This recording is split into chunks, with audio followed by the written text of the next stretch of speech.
Hello everyone, basic of stock market की पहली class में आप सभी का स्वागत है। तो इस लेसन में हम बिल्कुल ग्राउंड लेवल से सीखेंगे कि स्टॉक मार्केट एक्चुअल में होता क्या है, ये किस तरह से काम करता है। तो स्टॉक मार्केट का पूरा स्ट्रक्चर समझने के लिए आइए स्क्रीन पे चलते हैं। तो यहाँ पर आप देखते हैं कि सेबी सेबी क्या होता है। स्टॉक मार्केट से रिलेटेड जितने भी रूल्स होते हैं, जितने भी रेगुलेशंस होते हैं, क्या कैसे वर्क करेगा, ये सारे जो रूल्स एंड रेगुलेशंस है उस वो बनाने वाला और उसकी देख रेख करने वाली जो गवर्नमेंट बॉडी है वो सेबी है। ठीक है। सपोज जैसे बैंकिंग सेक्टर की बात करें तो बैंकिंग में आरबीआई सारी चीज़ें देखता है। बैंकिंग सेक्टर की क्या टर्म्स हैं, क्या कंडीशंस है, बैंक्स रेगुलरली वर्क कर रहे हैं कि नहीं कर रहे हैं, कोई चीज़ें वो बैंक्स कोई रूल को तोड़ तो नहीं रहे हैं या किसी तरह से कस्टमर से कोई एक्स्ट्रा चार्ज तो नहीं कर रहे हैं। तो सेम चीज़ होती है स्टॉक मार्केट में। तो स्टॉक मार्केट के लिए जितने भी रूल्स एंड रेगुलेशंस हैं उनको बनाना और उनको मेंटेन करना ये सेबी का काम होता है। ठीक है। अब सेकंड चीज़ आती है डिपॉजिटरी क्या होती है। ठीक है। तो डिपॉजिटरी बताने से पहले मैं यहाँ पर आऊँगा और बताऊँगा कि जैसे आप और हम हैं। ठीक है। तो सपोज़ करिए कि आप और हम हैं और स्टॉक मार्केट में ट्रेड करना चाहते हैं, बट डायरेक्टली हम ट्रेड नहीं कर सकते हैं कि डायरेक्टली किसी कंपनी के पास गए और कंपनी से सपोज़ हमें रिलायंस के शेयर ख़रीदना है तो हम रिलायंस को नहीं कांटेक्ट करेंगे। उसके लिए क्या करेंगे, हम अपना एक किसी ब्रोकर के थ्रू अपना ट्रेडिंग या डीमेट अकाउंट ओपन करवाएंगे, फिर उसके बाद हम स्टॉक को बाय या सेल कर सकते हैं। ठीक है। तो यहाँ पर क्या होता है, सपोज़ करिए कि किसी भी कंपनी के स्टॉक को बाय या सेल करवाने वाला, ठीक है, एक प्लेटफॉर्म प्रोवाइड करता है। कौन करता है, वो एक्सचेंज कहलाता है। तो आपने सुना होगा इंडिया में एक्सचेंज है mainly NSE national stock exchange, BSE Bombay stock exchange, MCX और एनसीटीईएक्स। इन सभी के बारे में बात करूँगा। तो यहाँ पर मैं बात करूँगा एक्सचेंज का। तो एक्सचेंज एक्चुअल में करते क्या हैं, एक्सचेंज का काम होता है एक बायर और सेलर को मीट करवाना। मतलब वो एक ऐसा प्लेटफॉर्म प्रोवाइड करते हैं जहाँ पर बायर और सेलर एक दूसरे से मीट कर सकते हैं। ठीक है। सपोज़ जैसे आपने ऑनलाइन डेटिंग के ऐप्स देखे होंगे, सारी चीज़ें होंगी। तो सपोज़ करता हूँ, मैं किसी ऐप का नाम नहीं लूँगा यहाँ पर, बट जैसे कोई ऐप है, कोई लड़का एक गर्लफ्रेंड ढूंढ रहा है या कोई लड़की एक बॉयफ्रेंड ढूंढ रही है, तो एक ऐप ऐसा प्रोवाइड किया जहाँ पर वो एक दूसरे को जान सकते हैं, एक दूसरे से मिल सकते हैं। ठीक है। तो यहाँ पर वो काम क्या कर रहा है, यहाँ पर वो काम एक्सचेंज कर रहा है। एक्सचेंज एक बायर को सेलर से और सेलर को बायर से मीट करवा रहा है। अब सपोज़ करिए कि आप एक ट्रेडर हैं या आप इन्वेस्टर हैं और किसी भी कंपनी का, एसबीआई का या रिलायंस का आप स्टॉक बाय करना चाहते हैं।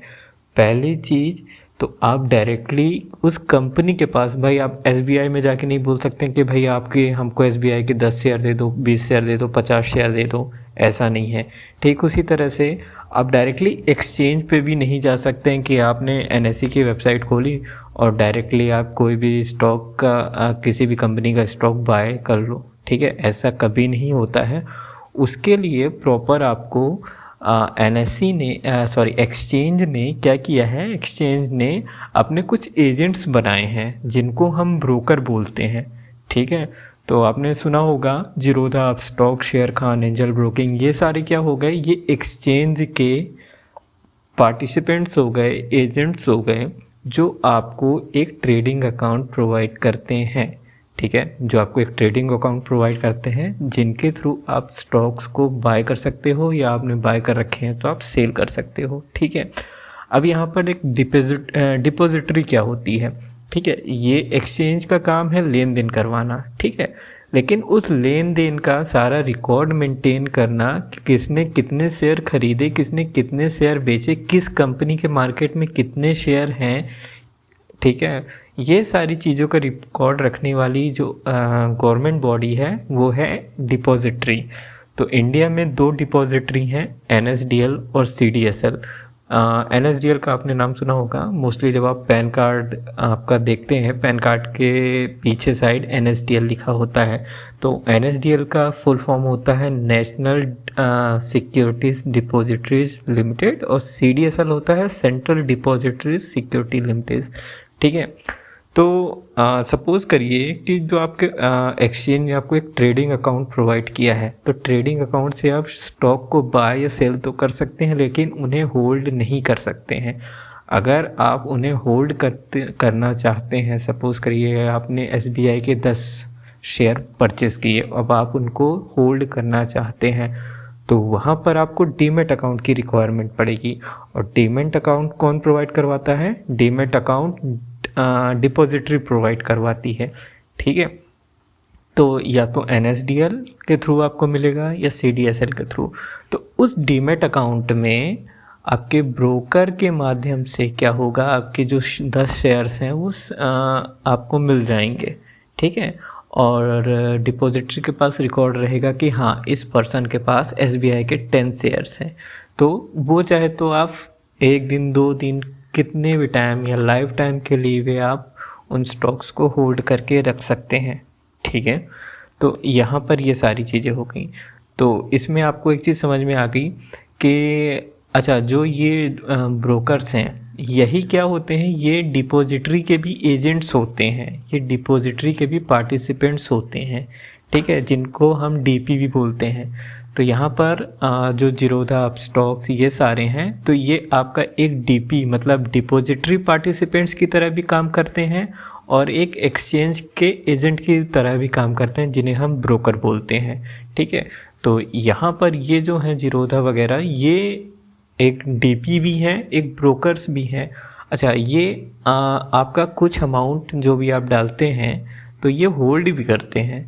तो कभी कभी ये एक बैंक की तरह भी काम करते हैं, इसलिए इन पे कुछ बैंक के रूल्स और रेगुलेशंस भी अप्लाई होते हैं, ठीक है। तो होप आप ये स्ट्रक्चर समझ गए होंगे।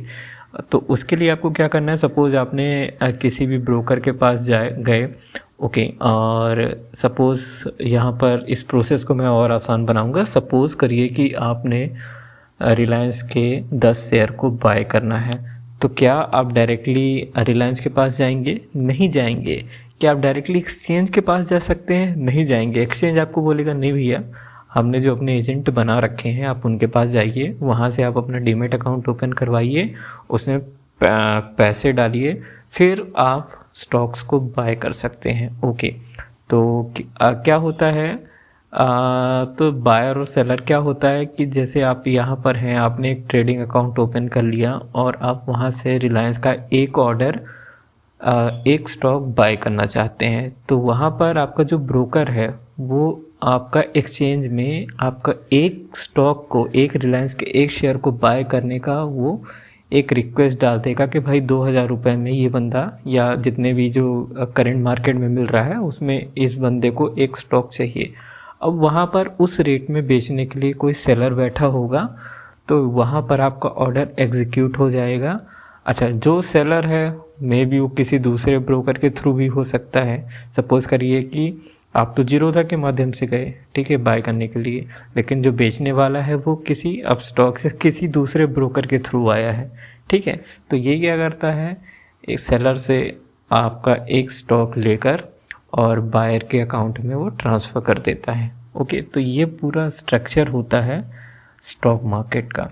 तो हमेशा याद रखिएगा कि ना तो आप डायरेक्टली डिपॉजिटरी के पास जा सकते हैं अपना डीमैट अकाउंट ओपन करने के लिए या कोई स्टॉक को बाय करने के लिए, ना एक्सचेंज में जा सकते हैं एक्सचेंज में डायरेक्टली बाय या सेल करने के लिए, उसके लिए आपको ब्रोकर के थ्रू ही होकर जाना पड़ेगा, ठीक है। और ये सारे सिस्टम पे रूल और रेगुलेशंस कौन बिल्डअप करता है, वो है सेबी, ओके।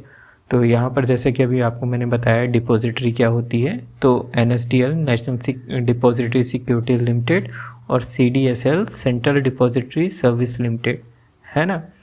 और उसके बाद एक्सचेंज में आते हैं, ठीक है। तो अभी ये मैंने आपको, जैसे इंडिया में 4 एक्सचेंज हैं जिनके मैंने आपको नाम बताए, तो NSE नेशनल स्टॉक एक्सचेंज, जिसमें लगभग 1952 कंपनीज़ हैं और इसकी टाइमिंग क्या है, सुबह 9:15 से दोपहर को 3:30 तक ये एक्सचेंज वर्क करता है।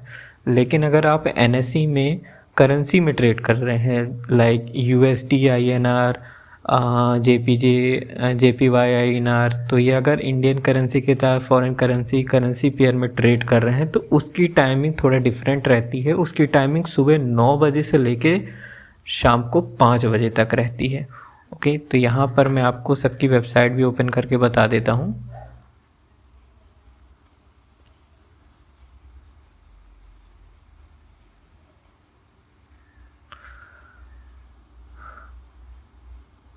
ओके, तो ये NSE है, ये एक स्टॉक एक्सचेंज है। यहाँ पर ये सारी चीज़ें, तो अब जैसे मैं रिलायंस की ही बात करता हूँ, रिलायंस इंडस्ट्रीज लिमिटेड।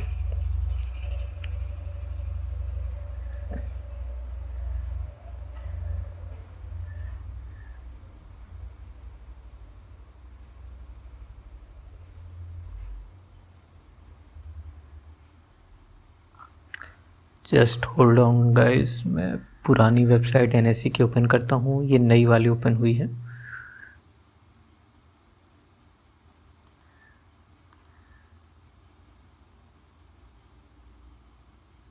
यहाँ पर मैं रिलायंस को सर्च करता हूँ, ठीक है।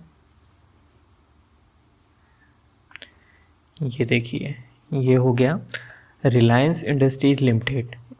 एक स्टॉक की प्राइस इस पर 1913 रुपये 5 पैसे चल रही है। तो सपोज़ आपको एक रिलायंस का स्टॉक ख़रीदना है, तो यहाँ पर आप डायरेक्टली, यहाँ पर कोई भी ऑप्शन नहीं है जहाँ पर आप जाएंगे और बाय कर सकते हैं। हाँ, रिलायंस की आपको जितनी भी जिस तरह की इन्फॉर्मेशन चाहिए कि इसका 52 वीक का हाई क्या था, 52 वीक का लो क्या था, ठीक है, ये सारी इन्फॉर्मेशन आपको इसमें मिल जाएगी। इसके फंडामेंटल से P ratio, each and everything जो कुछ भी देखना है, सारे रिकॉर्ड्स वो आपको इस वेबसाइट के माध्यम से मिल जाएंगे। लेकिन अगर आपको स्टॉक बाय या सेल करना है तो आपको आपके ब्रोकर के थ्रू ही आना पड़ेगा। ओके, अब यहाँ पर मैं आपको बॉम्बे स्टॉक एक्सचेंज भी दिखा देता हूँ।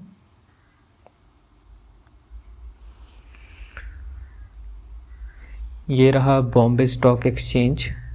ओके, यहाँ पर भी आप रिलायंस को जैसे सर्च करते हैं, रिलायंस इंडस्ट्रीज लिमिटेड,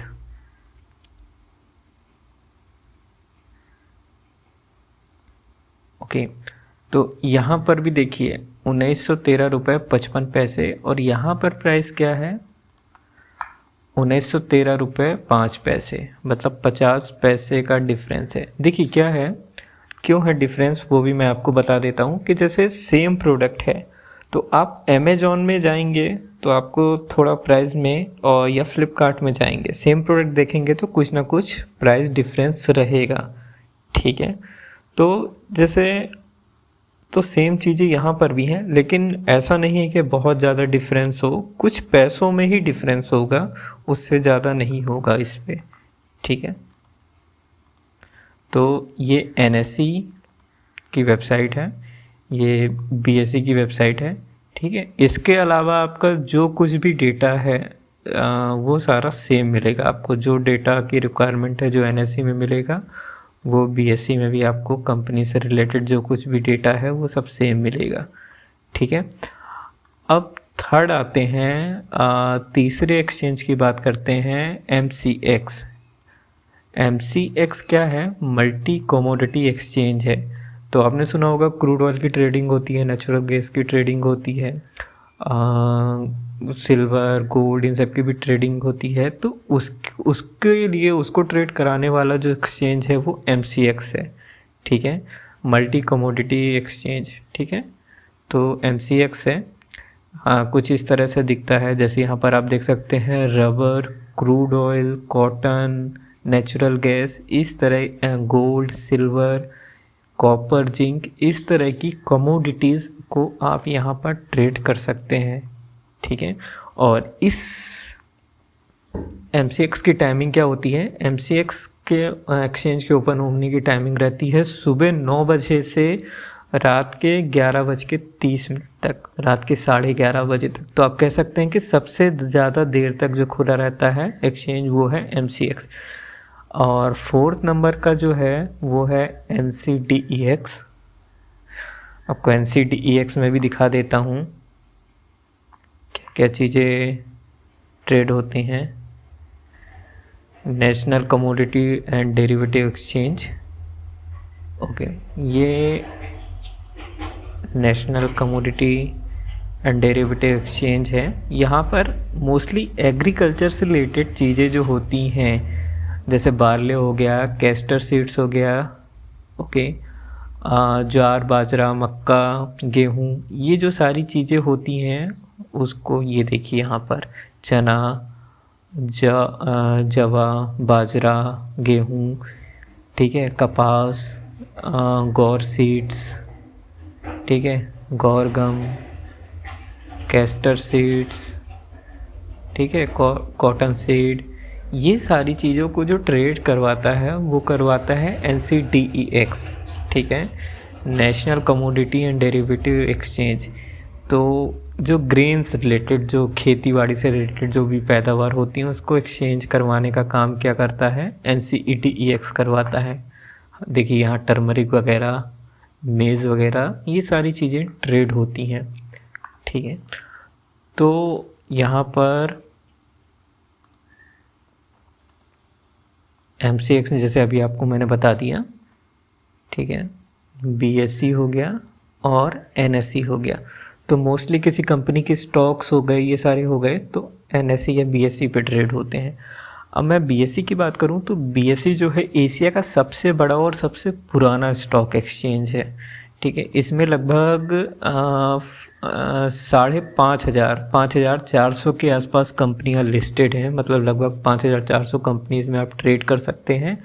और NSE जो है 1992 में बना है, तो उसमें लगभग 1950 कंपनियां, 1952 कंपनियां लिस्टेड हैं जिनमें आप ट्रेड कर सकते हैं, ठीक है। तो ये सारी एक्सचेंज की जानकारी हो गई। अब आगे बढ़ते हैं हम अपनी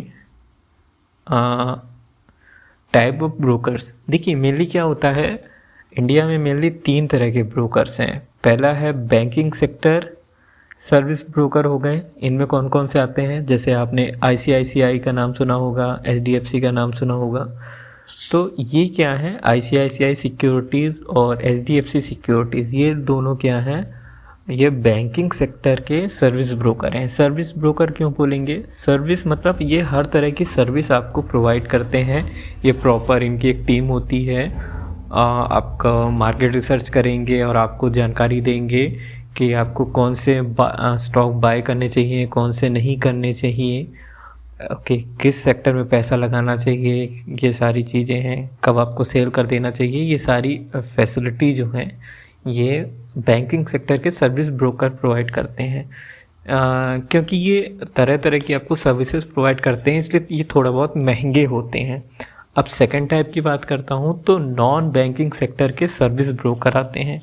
तो ये क्या होते हैं, ये भी जो बैंकिंग सेक्टर के सर्विस ब्रोकर फैसिलिटी प्रोवाइड करते हैं, ये नॉन बैंकिंग वाले भी वही प्रोवाइड करते हैं। जैसे शेर खान हो गया, मोतीलाल ओसवाल हो गया, एडलवाइस हो गया, एंजल ब्रोकिंग हो गया, ठीक है।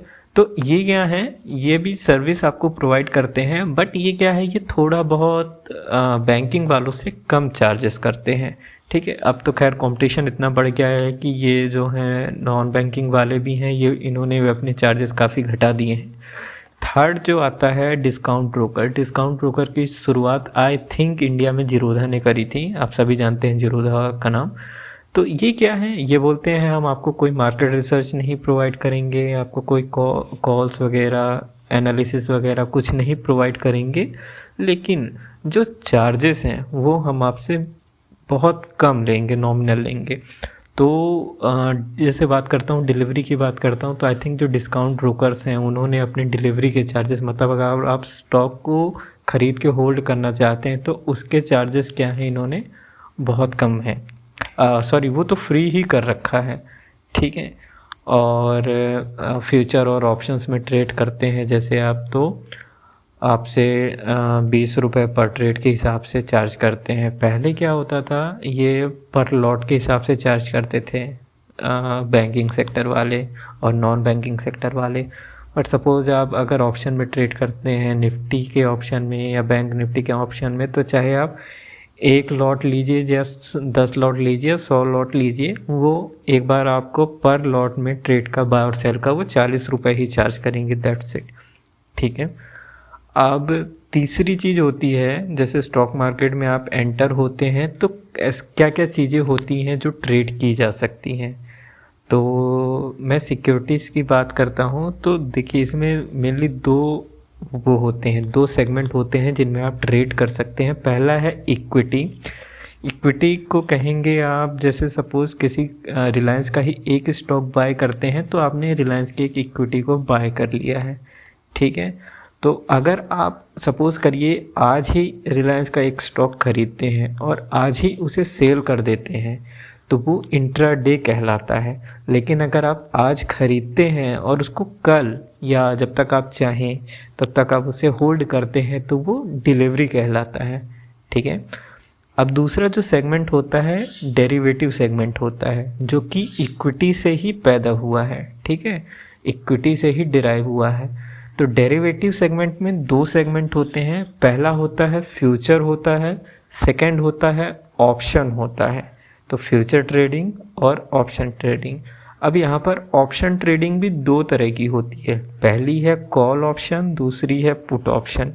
ये सारी चीज़ों का मैं आने वाले वीडियोस में डिस्कशन करूँगा, आपको डिटेल में एक्सप्लेन करके बताऊँगा कि डेरिवेटिव मार्केट एक्चुअल में होता क्या है, फ्यूचर ट्रेडिंग क्या होती है, ऑप्शन ट्रेडिंग क्या होती है और ऑप्शन में कॉल और पुट ट्रेडिंग क्या होती है। ठीक है। अब यहाँ पर आते हैं, बात करते हैं कि अगर आपको एक डीमेट अकाउंट, अगर सपोज़ अभी आपके पास कोई भी डीमेट अकाउंट नहीं है तो आपको क्या क्या डॉक्यूमेंट की रिक्वायरमेंट होगी। तो यहाँ पर पैन कार्ड आपका मस्ट है। ठीक है, आपके पास पैन कार्ड होना ही होना चाहिए। एड्रेस प्रूफ के लिए वो भी मैंडेटरी एक है कि आपको एड्रेस प्रूफ देना पड़ेगा, जिसमें आप आपका Aadhaar card, driving licence, voter ID, ये सारी चीज़ें दे सकते हैं। लेकिन मैं सजेस्ट करूंगा कि अगर आपके आधार में आपका मोबाइल नंबर लिंक है और उस पर OTP आता है या ईमेल आईडी लिंक है तो आप आधार कार्ड का ही इस्तेमाल करें, क्योंकि उसके लिए आपको सपोज जब आप अप्लाई कर रहे हैं तो आपको फिज़िकली फॉर्म भर के उसको पोस्ट नहीं करना पड़ेगा। ऑनलाइन ही eKYC के थ्रू आप अपना 5 से 10 मिनट, 15 मिनट में आप अपने अकाउंट ओपनिंग प्रोसेस को ईज़िली कंप्लीट कर सकते हैं। कोई भी डॉक्यूमेंट को आपको आपके ब्रोकर को भेजने की ज़रूरत नहीं रहेगी। ठीक है। अब थर्ड चीज़ जो होती है, अगर आप अकाउंट ओपन करते हैं तो नॉर्मली आप अपनी बैंक डिटेल को फिलअप कर सकते हैं। लेकिन आप डेरिवेटिव सेगमेंट में भी ट्रेड करना चाहते हैं, फ्यूचर और ऑप्शन में भी ट्रेड करना चाहते हैं, तो ब्रोकर आपसे या तो एक कैंसल चेक की रिक्वायरमेंट करेगा या फिर आपके 6 मंथ की बैंक स्टेटमेंट की रिक्वायरमेंट करेगा। I think mostly broker 6 month का 6 मंथ का वो 6 मंथ्स का बैंक स्टेटमेंट ही कंसीडर करते हैं। ठीक है। फ़ोटो नॉर्मली वो आपके आधार कार्ड से आपकी फ़ोटो वो फैच हो जाएगी। और सिग्नेचर की बात है तो सिग्नेचर अगर आप ऑनलाइन ही अपना डीमेट अकाउंट ओपन करते हैं तो सिग्नेचर आपको एक वाइट पेपर में आपको आपके सिग्नेचर करने हैं और उसकी एक फ़ोटो क्लिक करके और प्रॉपर उसको क्रॉप करके सेव कर लेनी है, जिसको आप उसको अपलोड कर सकते हैं। ओके गाइस, तो अगर आपने अभी तक डीमेट अकाउंट ओपन नहीं किया है, ओके, और आप डीमेट अकाउंट ओपन करना चाहते हैं तो नीचे वीडियो के नीचे डिस्क्रिप्शन में मैंने जीरोधा और अपस्टॉक्स की लिंक शेयर कर रखी है, जहां पर आप क्लिक करके आपका डीमेट अकाउंट ईजिली ओपन कर सकते हैं। Okay guys, thank you.